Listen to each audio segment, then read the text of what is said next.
Pernah nggak teman-teman merasa bahwa hidup kita sepenuhnya ada dalam genggaman tangan kita?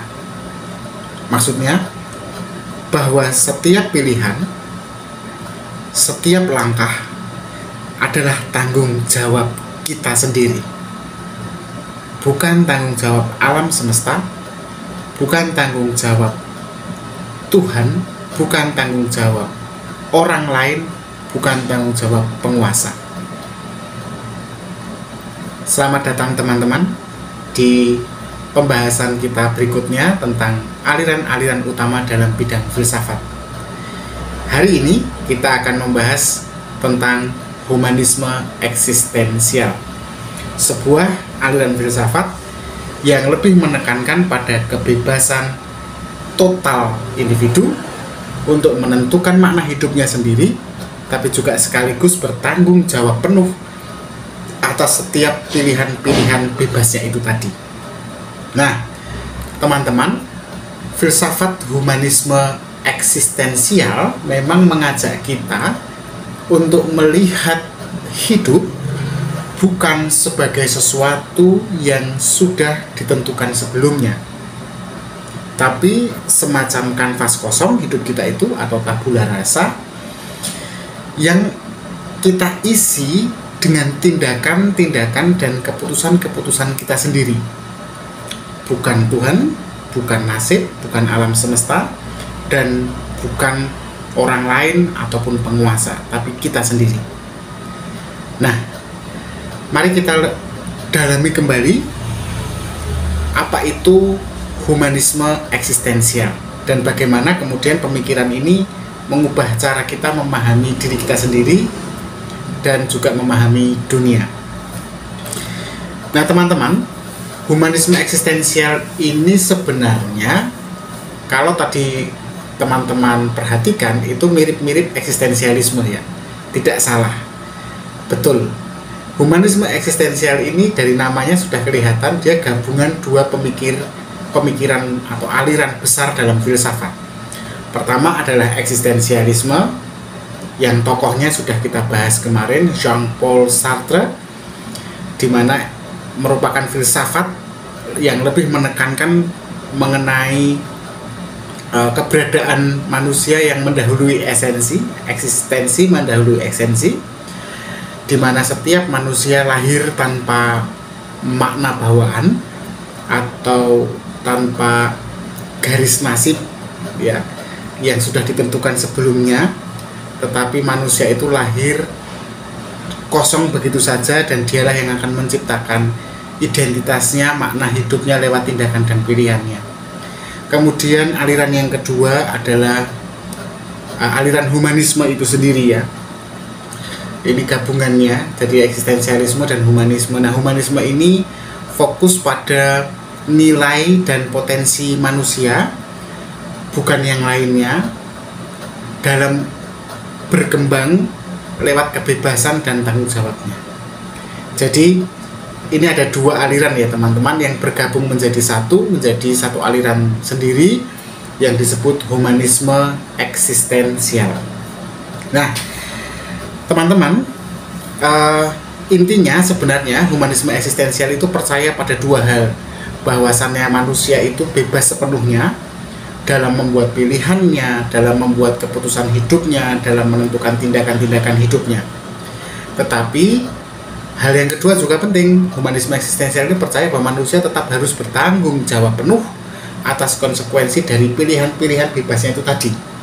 Baik itu bertanggung jawab untuk dirinya sendiri maupun bertanggung jawab kepada orang lain, untuk keputusan-keputusan yang menyangkut orang lain.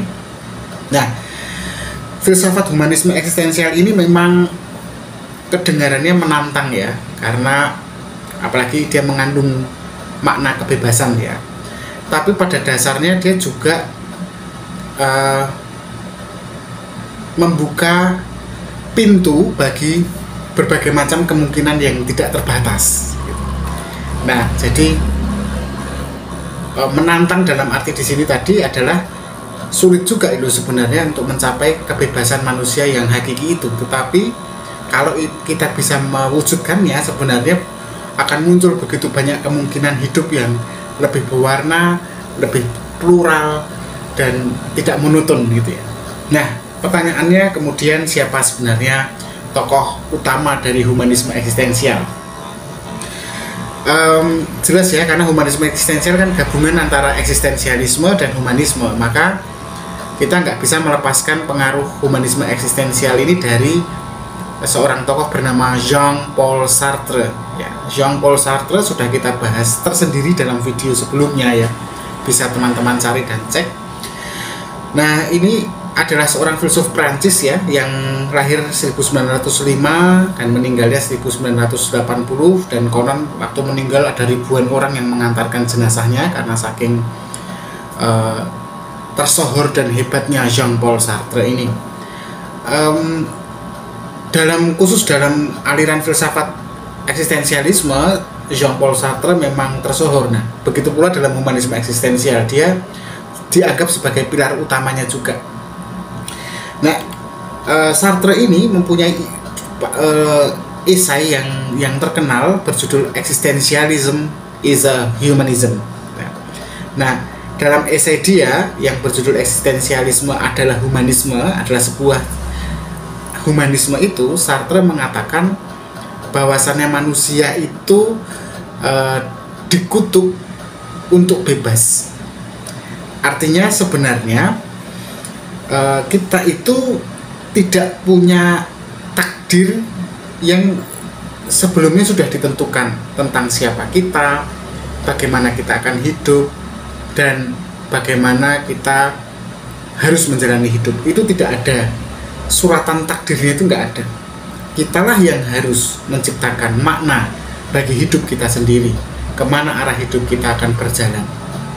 Nah, tetapi dalam kebebasan itu kan muncul penderitaan, karena manusia seolah-olah harus mencari dan merumuskan panduan hidupnya sendiri.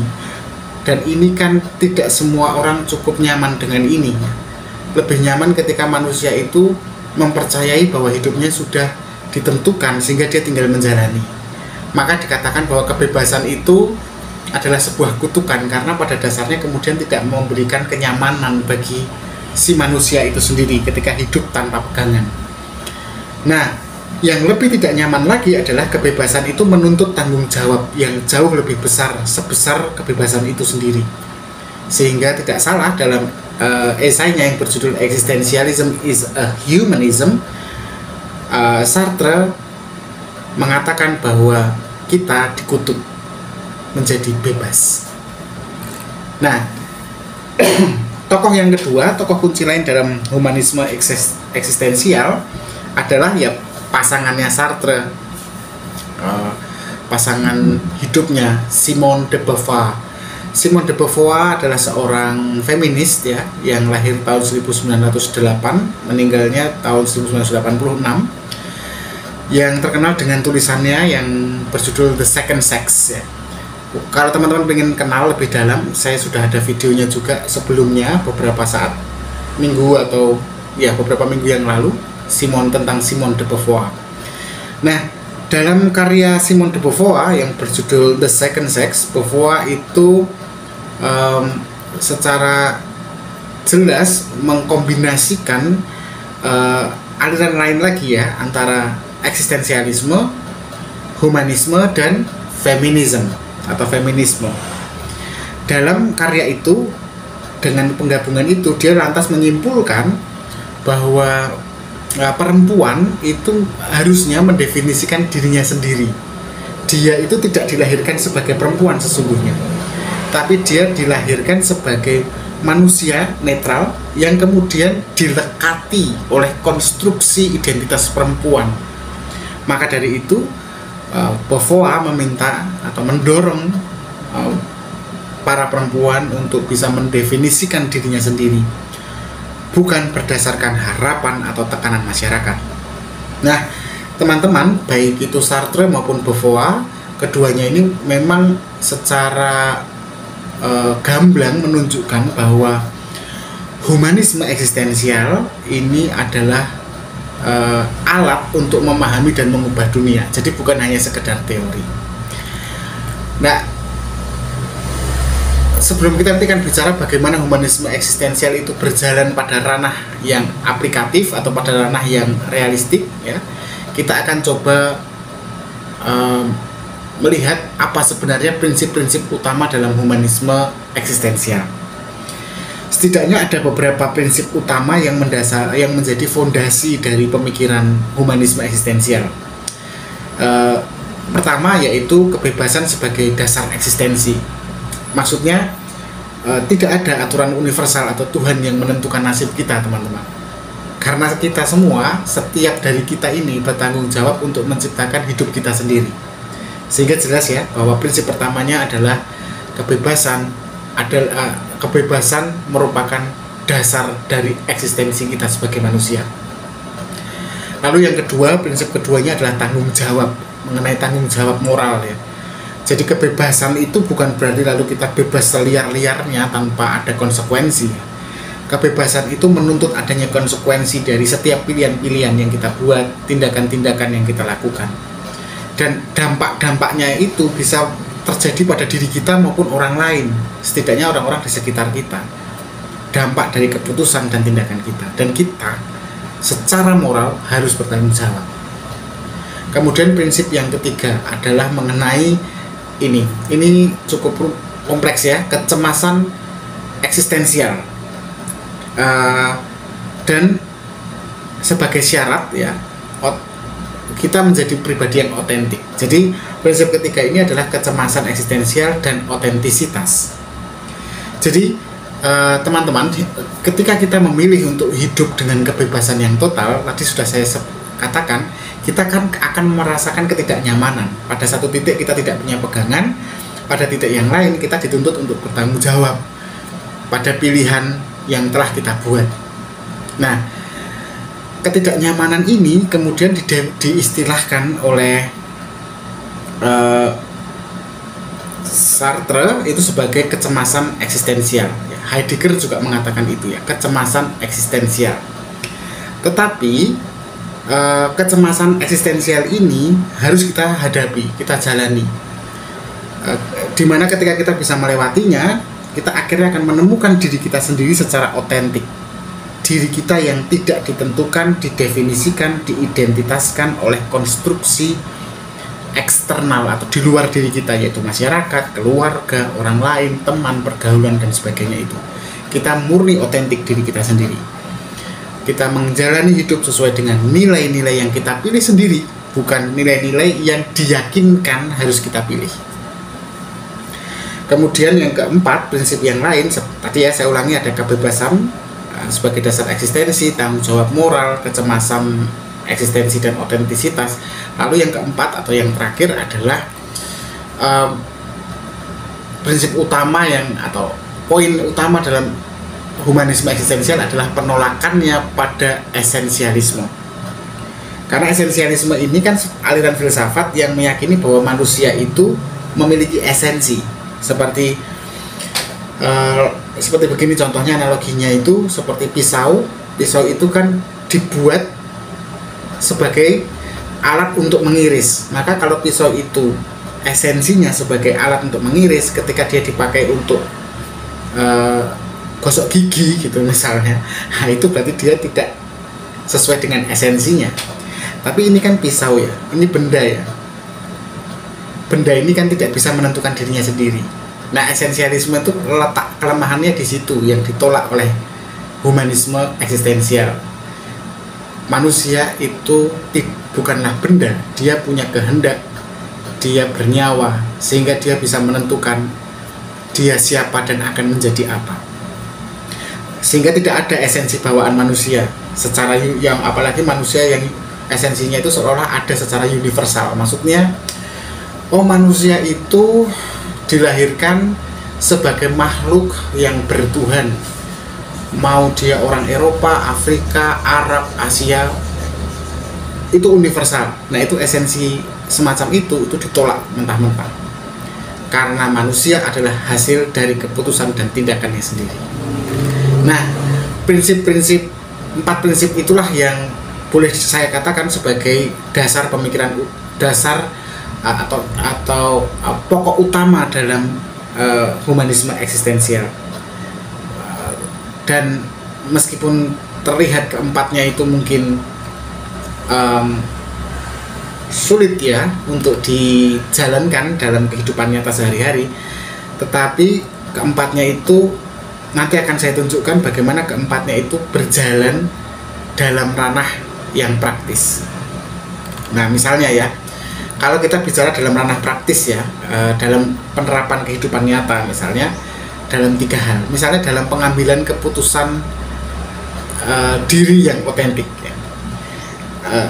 Kalau kita renungkan dalam hidup kita, dalam situasi-situasi yang sulit di mana kita harus menentukan kita mau menikah atau tidak, kita akan punya anak atau tidak, kita akan yang paling berat itu seperti itu, atau kita akan masuk kuliah jurusan apa, atau yang paling ringan kita mau tidur atau makan.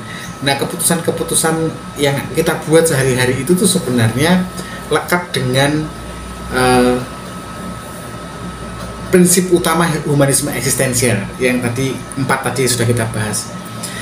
Kalau humanisme eksistensial itu jelas mengajarkan kepada kita untuk memilih berdasarkan apa yang cocok, yang fix dengan diri kita, dengan keyakinan pribadi kita. Kita makan karena kita lapar, bukan karena kita diharuskan makan oleh orang tua kita. Kita menikah karena kita memang yakin bahwa itu adalah jalan hidup yang kita inginkan, bukan karena kita diburu-buru oleh orang tua pasangan kita, bukan karena tekanan eksternal. Intinya seperti itu. Jadi ini jelas sekali ya aplikasinya nyata dalam persoalan hidup kita sehari-hari. Yang kedua, mengenai kesadaran akan adanya konsekuensi atau dampak dari setiap kebebasan pilihan dan tindakan kita. Kita tahu kan setiap pilihan kita itu kan membawa sebuah tanggung jawab. Ya, termasuk menghindari tanggung jawab adalah sebuah pilihan yang kemudian konsekuensinya juga harus kita tak terima, yaitu kita dijauhi orang misalnya. Nah, atau dalam hal yang lain seperti kita ketika memilih karir kita, apakah kita akan PNS atau kita akan berwira swasta atau kita akan bekerja di perusahaan swasta misalnya. Ini kan setiap pilihan itu kan ada enak nggak enaknya. Enak nggak enaknya ini kan tetap harus kita hadapi. Dan dalam situasi ketidaknyamanan ini, kalau kita bisa melewatinya dengan sukses, kita akan jadi pribadi yang otentik. Nah, yang ketiga adalah humanisme eksistensial ini sangat relevan ya ketika kita menghadapi ketidakpastian hidup. Seperti kita tahu ya, kebebasan memberikan kepada kita sajian ketidakpastian hidup itu. Nah, humanisme eksistensial ini mengajarkan kita untuk menerima, sekali lagi menerima ketidakpastian sebagai bagian yang alami dari hidup kita. Ya memang sejatinya memang seperti itulah kehidupan. Ketika kita berusaha memastikan kehidupan dengan dogma, doktrin, agama, pegangan, panduan, ilmu pengetahuan, sains bahkan, itu sebenarnya kita tidak hidup dalam kealamiahan kita. Maka justru tantangannya dalam ketidakpastian yang kita terima itu sebagai kenyataan hidup, kita justru harus mampu menciptakan makna dari hidup yang sama sekali tidak ada maknanya di dalamnya. Nah, itu tadi sisi praktis dari humanisme eksistensial. Nah, apakah humanisme eksistensial ini punya kelemahan? Ya, pasti. Karena tidak ada satupun aliran filsafat yang sempurna. Ada beberapa kritik yang disasarkan kepadanya. Misalnya humanisme eksistensial ini dianggap memaknai kebebasan sebagai sesuatu yang membebani. Jadi seolah-olah humanisme eksistensial ini oleh para kritikus dilihat mendefinisikan kebebasan total sebagai beban yang tidak tertahankan, yang justru akan menciptakan ketidaknyamanan, kecemasan, dan ketakutan yang berlebihan. Padahal kebebasan itu juga tidak semenakutkan itu gitu. Kemudian kritik yang lain ya, yaitu tentang ketiadaan, justru karena dia merasa bahwa karena humanisme eksistensial meyakini bahwa hidup ini tidak pasti, tidak ada panduan moral universal, maka yang terjadi humanisme eksistensial ini kemudian tidak punya tolok ukur yang objektif. Ya, Jadi dia segalanya, kebenaran apapun itu ya, penilaiannya selalu subjektif. Karena memang tidak ada panduannya, seperti agama, seperti sains, ini kan panduan sebenarnya, panduan yang pasti. Tetapi bagi humanisme eksistensial itu semua nggak ada sebenarnya, itu semua konstruksi. Kemudian yang ketiga, humanisme eksistensial ini terkadang terlalu optimis ya mengenai kebebasan, bahwa semua orang punya kebebasan dan kesempatan yang sama. Tetapi persoalannya, humanisme eksistensial ini mengabaikan faktor-faktor lain yang mempengaruhi kompleksitas hidup manusia, yaitu faktor apa saja? Sosial, faktor ekonomi, faktor politik ya. Yang jelas bahwa para kritikus itu berpendapat kalau tidak semua orang itu punya kesempatan yang sama untuk bisa benar-benar bebas. Gimana bisa mengatakan kebebasan ketika Anda tinggal di sebuah negara yang dilanda perang atau dilanda pembersihan suku atau dilanda pembantaian? Gimana kita bisa bicara tentang kebebasan? Nah, itu semua adalah pembahasan kita tentang humanisme eksistensial, dan saya rasa cukup, teman-teman bisa mendalaminya sendiri. Yang jelas humanisme eksistensial ini mengingatkan kita untuk hidup dalam pilihan-pilihan atau rangkaian pilihan kita sendiri. Dan justru dengan pilihan bebas kita itu, kita kemudian akan menemukan kekuatan dari dalam diri, di mana kita bisa menjalani hidup yang tidak pasti ini dengan membusungkan dada, dengan tegak tanpa rasa takut. Nah, tapi persoalannya kadang kita kan takut ya menghadapi tanggung jawab atas pilihan kita. Tetapi itu semua tidak perlu kita hindari, ketakutan itu pun harus kita jalani, dan dari situlah nanti kita akan sampai pada otentisitas, kemurnian jiwa dan diri kita. Terima kasih sudah menyaksikan video ini. Kita akan bertemu di pembahasan selanjutnya. Tetap berpikir kritis.